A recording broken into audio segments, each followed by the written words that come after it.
This is the Financially Simple Podcast, a show dedicated to destroying the complexities of money for today's small business owner.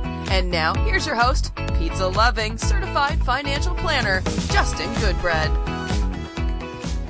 Welcome to Financially Simple. Today, we're going to do our first deep dive into the subject of building operations for maximum value growth. In our last episode, we talked about what operations are. We talked about the operational management team, or the Big O as I called it, and we also talked about the operational systems. Today, I'd like to give an overview on the operating elements of a service business. So I've titled today, The Operating Elements of a Service Business. The reason why I start with service business is because many of the people who listen to this podcast are service-related businesses. Now, we do have several manufacturing companies. And for the manufacturing companies, it's about the same process. There's a couple of different variances here. But for the service business is where I want to hit on today because I end up working a lot with service business. So what's a service business? A service business is like your entrepreneur or doctor. It's the financial world. It's the accounting world, the legal world. It's the, as I mentioned, pool cleaners, pool builders. It's the landscaper. It's the shop, the auto repair company shop. It is the title company. It's the people who are providing a service. A manufacturing company, it goes without saying, I'm sure, but a manufacturing company is someone who is creating a product and selling it to ultimately a distribution point. And there's lots of manufacturing companies out there. They do a great job. But for some reason, I end up working a lot more with service businesses. I end up seeing a lot more. And so I want to deal with the operating elements of a service business today. In that, I want you to think of a master blueprint. I want you to think of you are the operational guru. You're the CO, Chief Operating Officer. You're the person who's looking at the organization and trying to get what you're delivering from start to finish. And so there's multiple steps along the way. And so I want to go over the steps, and then I want to go back and explain what each of these steps are. So the first step is you're going to designing and engineer. The second step is account or order management. The third step is project or production management. Number 4 is procurement. Number 5 is material and inventory management. Number 6 is facilities management. Number 7 is the tools or the tech needed. Number 8 is resourcing. Number 9 is quality and risk management. Quality control is another term you can use there. Number 10 is field operations, or you can say sales. Number 11 is distribution. And number 12 is packaging.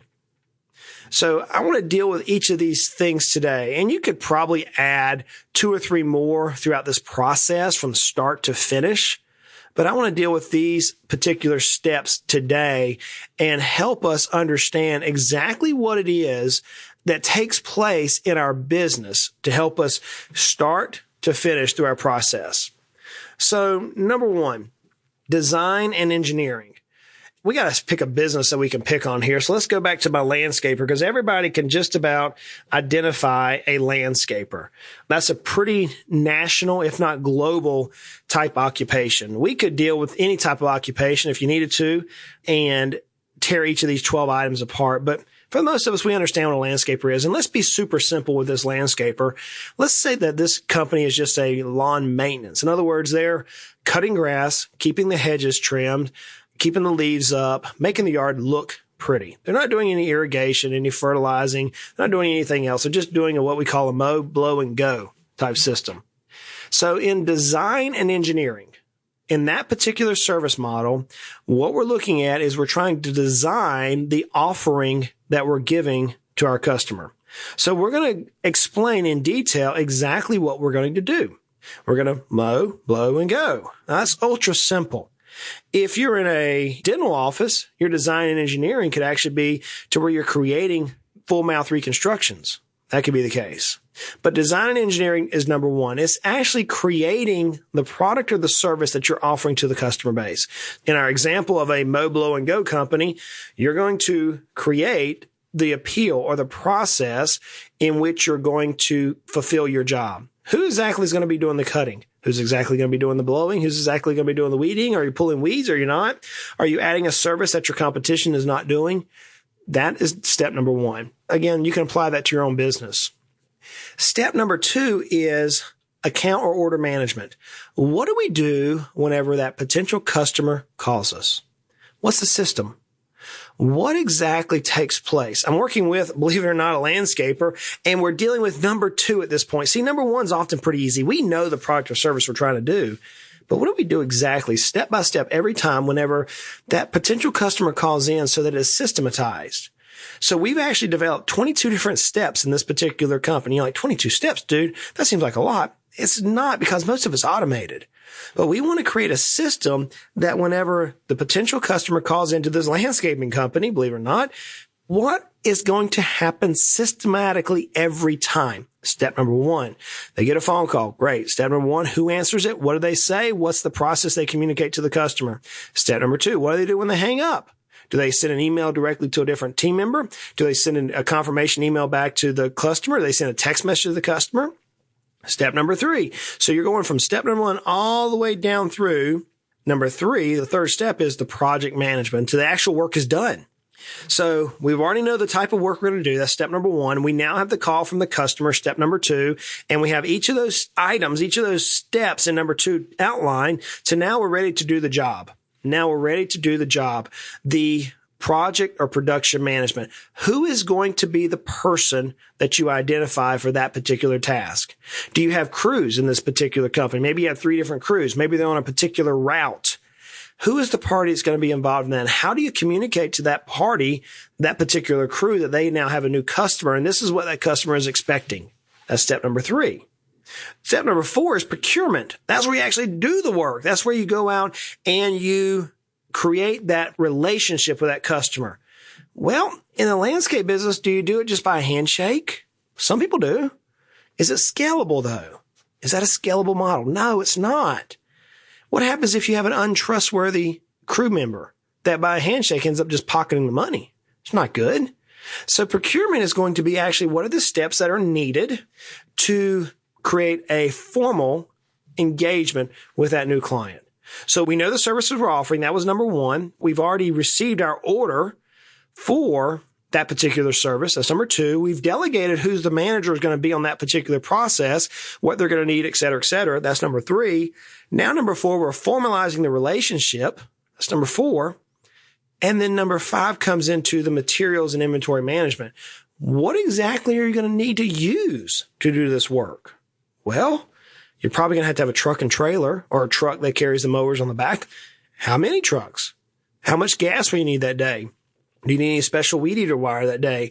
Do you need any gasoline, extra gasoline? Do you need any weed control? What exactly will you need that day to do this task? How do you make sure that your crew didn't drive 20 minutes, 5 minutes, whatever the drive time is, only to get out there and be missing a chief weed eater? How do you know that their weed eater that you have on the truck, the weed whacker, whatever you call it, is actually operating efficiently, that it's actually working? What happens if the mower goes down while they're on the job? See, all these are the processes that we have to be careful of to know during this time period. So the materials and the inventory management, that's number 5. Now, number 6 is the facilities management. That could be your garage system. That could be where you're holding all the equipment. How do you make sure it's protected? Who keeps it clean? At the end of every day, what happens with that particular equipment at the facility? How do you make sure you don't have members of your crew? In this particular example, how do you make sure you don't have members of your crew sitting on the clock out by a truck waiting on one key person? What's the process for loading and unloading the equipment from the vehicles? That's the facility management. Number 7 is your tech. Do you have to have particular tech to make this process quicker? Will you need tablets? Will you have automation where your crew goes out to the job and takes pictures and sends approval pictures back to the customer before they ever leave the job? What's the tech? And then in that tech management system, what are each steps that your crew needs to do with that tech? And at this point, you're like, dude, there's a lot of work in operations. Yeah, we're only halfway through this thing. Then you go into number 8 is resourcing. Who are the parties that you're going to need?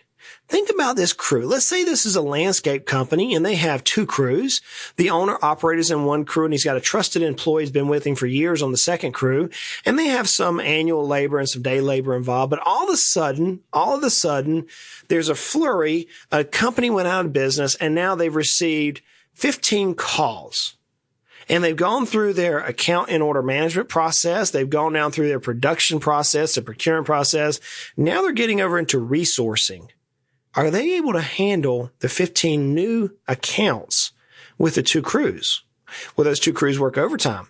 Will they run the crews ragged and working overtime? What if it's the middle of summertime? The job is not taking 45 minutes per job. Now it's taking an average of 55 minutes a job. And they used to only do 8 jobs a day. Now they're having to do a total of 12 jobs a day in the hot summer heat of the Southeast United States. Is their resourcing dependable? At what point in that process of resourcing do they need to go out and hire another crew? See, this is all operations, friends. How about number 9 is quality control? How do you make sure whenever the crew is on the job, before they leave, that you reduce the callback? I remember when I had our landscape company, one of the biggest dangers we had is leaving a job 45 minutes, an hour away from the central location, the office, only to have to run back across town with a whole crew. So now we've lost hours of truck time to solve a simple problem. Risk management or quality control management is one of those things which often we deal with in a fire putting out process. And it's one of those systems that we could mitigate if we build our structure out properly. In that risk management, by the way, I told you about the time that we had individuals who mistreated equipment and it cost us tons and tons and tons of money. And that was a risk management. We didn't have our project and production management right. We didn't have our inventory management correctly. And so it ended up costing us issues on quality control. So now let's go down to field operations. Our landscaping crew is now 5 trucks. We've grown this company. Your business owner is no longer sitting and operating the day-to-day truck, no longer on the mower, more than likely. They're actually going around and doing field operation control. They're doing the bidding. They're doing procurement. They're dealing with the fires because we all inevitably deal with them. But what are the systems that we need to put in place so that we can get the business owner out of field ops and actually hire a manager to oversee the operations? See, those are the systems that we can create. You are listening to Financially Simple, destroying the complexities of money for today's small business owner. Then we get to distribution. For distribution, many times you're talking about a service industry who's actually providing a product. So our landscaper is providing, what product could they use? They may do a monthly maintenance check. Let's say they're doing a monthly weed control. In distribution, I typically see this a lot in dental offices. They'll be distributing retainers, or they'll be distributing mouth guards to protect in like sports events or grinding of your teeth and stuff. That's really on my mind. In our landscaping, though, they may be distributing a particular fertilizer that the homeowner can put on themselves. I don't know. I'm making something up there. Inevitably, though, in distribution, we have to have a system for that. If I change my example to that dentist who's giving a night guard, well, more than likely, the assistant's already taken the mold and the night guard's been built by a lab or by a machine in the office. Whenever that process is distributed, the patient comes and picks that night guard up, there's no reason for the dentist to waste their time and see the patient again. That's a process that has to be done. Same thing in our landscape business. Then number 12, we have to deal with packaging. So there are some service industries that are actually providing products or services to people. I was thinking about when I went and bought my phone the other day. The particular company I bought it from had a real nice packaging thing that they gave me to put my old phone and the boxes and all those things in it. That's a packaging process. See, friends, throughout these 12 different operating elements, you can build them out in such a way to where idealistically you, the business owner, are not having to operate in the business. You know, we've heard the saying, work on your business versus in your business. You're never, ever, ever, ever, ever, ever, ever, ever, how many evers can I say there? Ever going to get out of working in your business until you build out detailed systems for each of these 12 areas that I've outlined. You're not. You're going to be still putting out fires years later. I've got a dear client whom I love him beyond measure. Owns a very, very successful business, very successful. Blow many people's minds the amount of production this guy does. Now, he busted. He works his tail off. There's no exaggeration there. The weakness, though, this individual has is he refuses to build systems.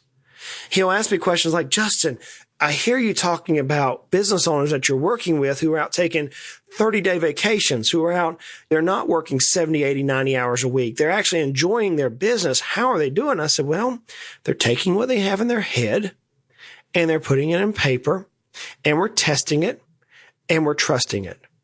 He goes, but I can't. Well, then, friend, you will never be able to do what you want to do because you're working in your company. Friends, the way you prevent working in your company is go to these systems. So those are 12 direct line items, but here's where it gets even more fun.